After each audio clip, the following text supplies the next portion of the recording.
Are you the type of person who relies on templates when you do your IELTS writing? I know that a lot of students will search the internet looking for kind of a template or a structure where they can just put in the ideas that they have in the hope that they're going to increase their score. Well, today's video is a discussion about whether that's a good thing or whether we should maybe avoid that type of strategy.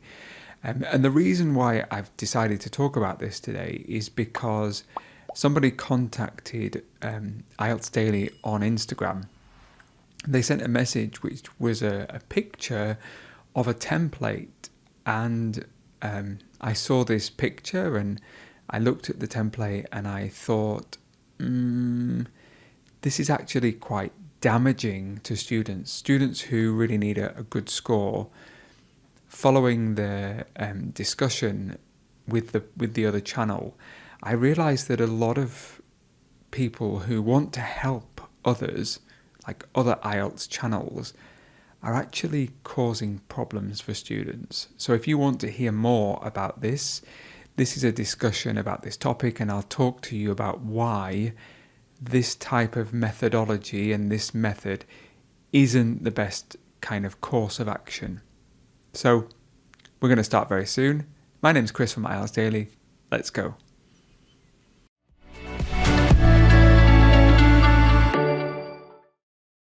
As I mentioned, I was contacted on Instagram by another IELTS channel. It's a small channel on Instagram and it looks like they're trying to help other students, and they happened to send a picture to us of a template, and I'm going to show you that template very soon on the screen. The problem is that this template would actually cause a lot of issues for students if they decided to follow this structure.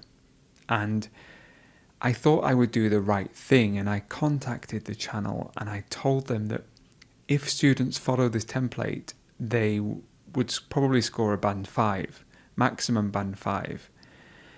And we got into a conversation on Instagram about, they didn't believe me that it would be a band 5 because other students have scored a band 7 with this template. And it started raising a lot of questions for me, and thinking how many other students are out there who think that this is a good strategy. And I just want to put to bed some of the rumours, some of these myths about what is a good way to prepare for the test.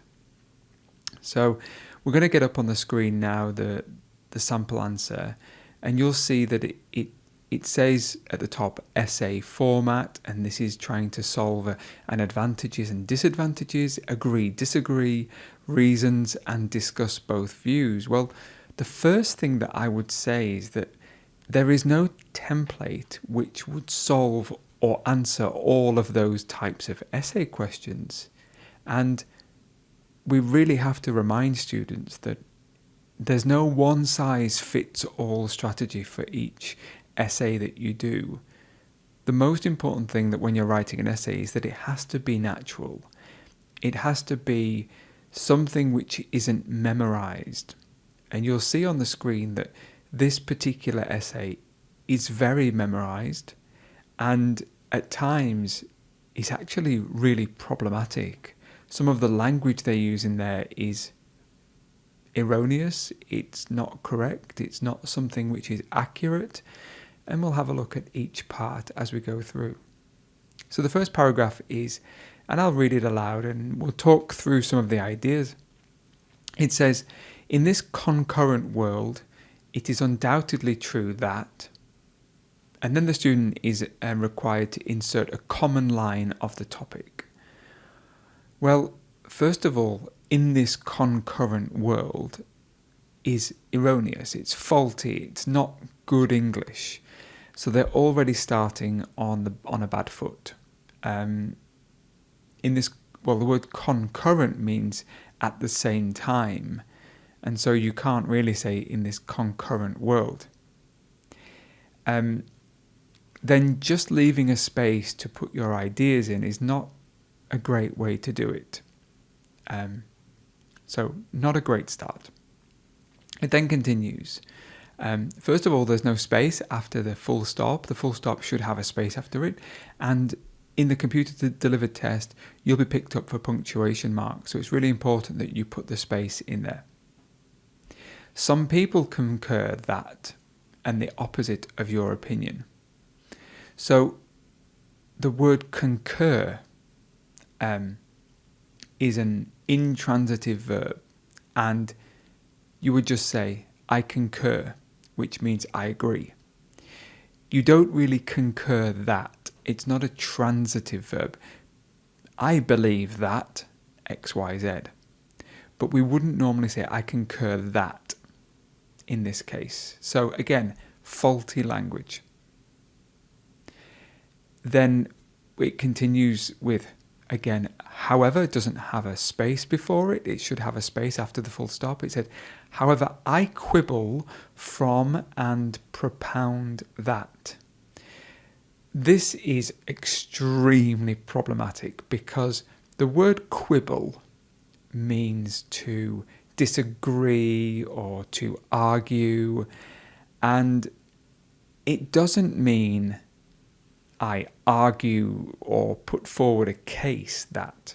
So I argue that X, Y, Z, and that's my position. When we say quibble, it means to argue, but in a kind of between two people. Like quarrel. Quibble also could mean to be focusing on detail. Stop quibbling over the details. Stop focusing on the details.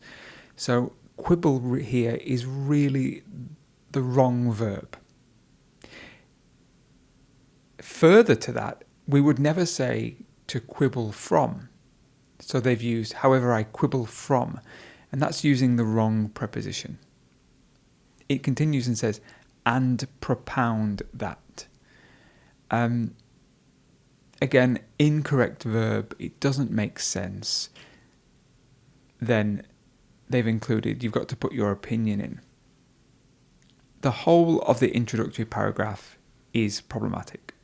It doesn't make sense, even if you included your ideas, even if the language that you used was perfect. The language that surrounds it and that's the template is made from is erroneous, it's faulty, and as a result, it makes it difficult to follow your position. It makes it difficult to follow your ideas. It's incorrect. It's the language accuracy is poor. Therefore, things like grammar, lexical resource are going to be limited to a band 5. So you've got a multitude of problems. You've got difficulty ascertaining a position because of the language that surrounds it. It's really difficult to understand the position. The linking of ideas is not great.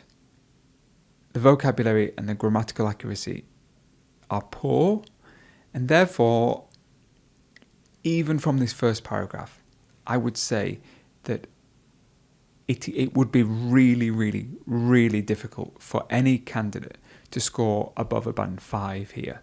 I think that everything would sit at a band 5. The template goes on, and we don't need to talk about the rest of the template. What I want to do is bring to your attention just how important it is not to use templates like this. I've said it time and time and time again that when you're preparing for the IELTS test, you have to use language which we use on an everyday basis. It's language that is natural, that you find in books, magazines. You're not trying to use the fanciest language. I can see what they've tried to do here by using the word quibble. Because the word quibble is very uncommon, they think that that's going to help them get better marks in lexical resource. The reality is that it's actually going to hinder, or it's going to hurt and not to help. We have a saying in English, is it going to help or is it going to hinder? the reality is it's going to hinder. It's not going to be helpful to any candidates. And it's really admirable that this channel or this Instagram page has really wanted to help students. The problem is that by trying to help, it's actually doing the opposite thing. It's actually hurting students. So I just wanted to bring this to your attention. I hope you found this video useful. If you did, please give this video a like. Come over to our Facebook page where we've got different posts that are coming up. We've got the weekly YouTube live class. Come along to that. It's great to see so many different people there. Also, the IELTS Daily website has a plethora of videos which are there to help you, which we are sure will assist you and help you get the score you need. And the best thing that you can do is to look at the comments section below all the videos, and you will see that actually the IELTS Daily method of not using a template and that using your own natural language is definitely the best thing that you could do. So thanks for watching. I'm Chris from IELTS Daily. Take care of yourselves and good luck with your IELTS preparation. Bye for now.